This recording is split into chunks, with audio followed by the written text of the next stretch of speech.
Welcome back to Good Day. Well, we haven't revisited our knit along segment in some time, but winter is still here and you might be looking for something to do to kill time indoors.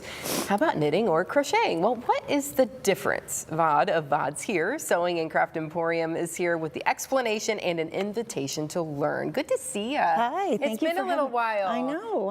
Thank you for having me back. Absolutely, and you brought some really colorful, beautiful things with you today. I did, so I know how to knit. Yes. I don't know how to crochet. Yeah. But I do know that knitting requires 2 needles. Yes. And crochet is a hook. 1 hook, Yes. exactly. Yeah, it's probably my most asked question. Which one should I learn? What are the differences? A lot of times people call things knit when they're really crochet, which is kind of a back joke that a lot of us have. It's kind of like one of those things like, don't say that. Don't call it that. It's different. Yeah. But knitting is such a beautiful, wonderful production piece that you get at the end. It's just a lovely, lovely piece.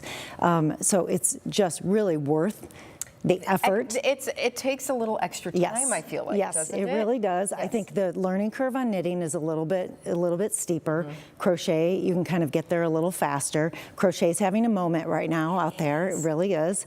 These amigurumis are really, really popular. So kids. All these cutesy little things here. Like we've got a cupcake and we've got a turkey. And you have to have a turkey, and you have to have a piece of pizza too. Yeah. This is so fun, and I think young people are getting hooked. Yeah, if you will. There you go. Pardon the pun. Yes, these amigurumis are really great. Once you have the skill down, they can be a pretty quick make. There's tons of free tutorials and things online, but a lot of people say that they don't learn well online.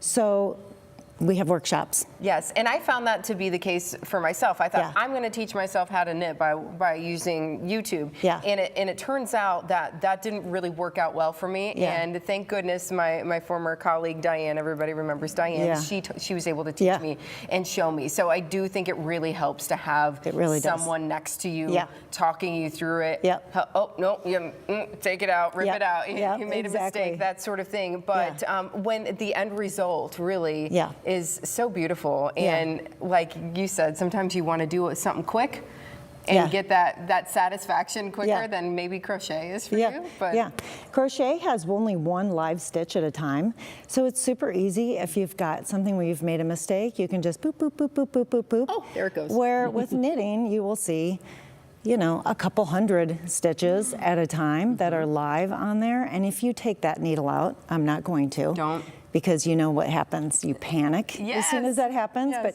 all of these stitches are built one on another, so you have to go all the way around in order to secure the stitch before, where the crochet is secured by the stitch before it. So it's not as big of a deal if it falls out. You've got 1 live stitch that you can kind of reclaim, and you can kind of pull it back and easily move back forward. So I think that's one of the best reasons why it's such a great intro. And I really, fiber arts. Yeah, if I were to say, I learned how to knit first, but I think crochet first is, you can get there and get that sense of satisfaction a little bit faster. Yeah, and part of me does wish that I did that. Yeah. Because knitting can be challenging, and when you make that mistake, you kind of freak out, and you're like, then you're stressed.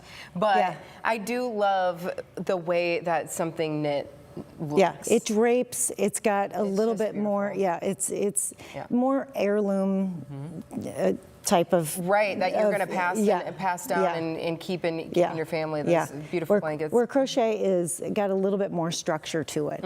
So you'll see. And this is your granny square, So my daughter and I both made this together. Cute. So we kind of, based off 2 TikToks, we kind of watched 2 TikToks and put them together and just kind of worked on it. And she added some bobbles at the bottom, and we just had a good time with it. So wonderful. So crochet is really having a moment, and these granny squares, you can just do so many different things with them. Make blankets, make blankets, Beautiful. Yeah. And so you have workshops, though? I do. I have workshops for knitting. I have Annie from Knit at Home, which comes in. She's been on the show. She's great. Yeah, she is great. So she teaches knitting at my shop on Mondays. And then I've got crochet classes. I do teach crochet in the 3-series session now, which I've found really, really helps to have repeat visits to the studio, and it really does help a lot. But I also have embroidery and block printing and needle felting, visible mending, and a bunch of other different things, as well as private lessons that can teach people how to use their sewing machine, which is really popular right now. Yeah, I think maybe some people, speaking of heirloom, maybe they got a sewing machine passed down from grandma or something like that. So and they're like, I don't know what to do with this. So many people have a machine in the closet that they want to learn how to use. And usually one private lesson gets them going.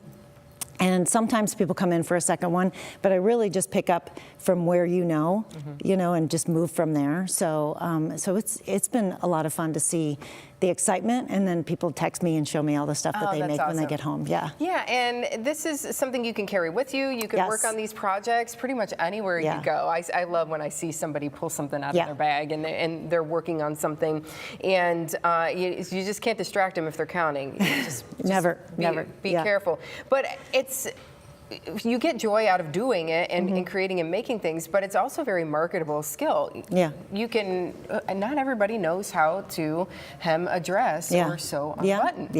Yeah, the simplest things, people really panic, and they, so it definitely is something that's a great skill to have, both on the machine.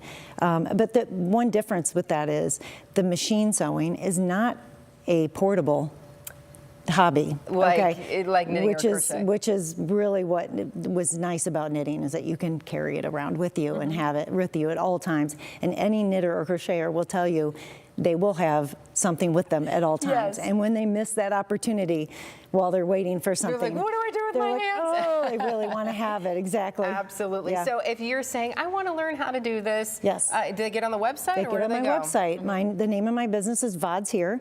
I'm Vod, and I'm here. And she's here. And I'm here. So it's VODSHERE.com. And then you can sign up for classes. And then there's all my calendars on there. You can see all of them. If there's something that doesn't make sense or doesn't fit your schedule, text or email me. I'm always kind of moving things around to kind of get people to make it work. To make things. I just want to make fun stuff with fun people. I love all the color you brought here today. Thank you so much. Thank you. Thanks for having me. Thanks. When Toledo's most local 9 a.m. show continues, two of my favorite things, craft beer and punchki. Sound like an odd combination? Not if you pair them properly. Find out how when Good Day returns.